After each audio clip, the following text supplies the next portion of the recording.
Classmate, okay lang ba? Itanong ko muna sa'yo ang pagkaintindi mo sa pyramiding. Ano ba ang pagkakaalam mo sa pyramiding, or pwede ka rin mag-share ng experience mo kung meron?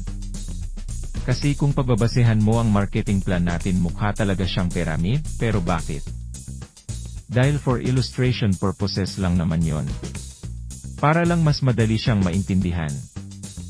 Kasi kung titingnan mo to sa family na lang, DB meron tayong grandparents, parents, sisters, brothers, pyramid din siya DB.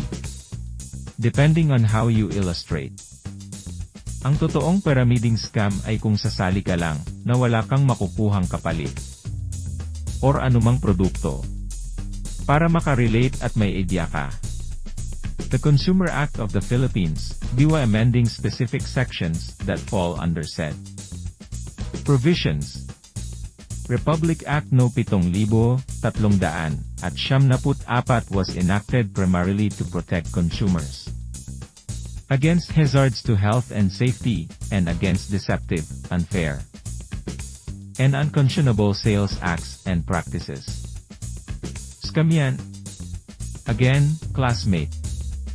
Paano mo nasabing scam? May bad or good experience ka ba, na pwede mong share? Ito ba yung sumali ka, pero hindi ka kumita? Pwede ko bang malaman or matanong kita kung ito ba ay inaral mo? May ipinangako ba sa iyo ang nag-invite or nag-introduce sa iyo ng opportunity? At higit sa lahat, ano naman ang ginawa mo sa business offer nila? Kasi kung hindi mo naman pinag-aralan or ginawa ang tamang sistema na mero ang company, ay hindi ka talaga kikita. Ibig sabihin, hindi ka talaga na scam.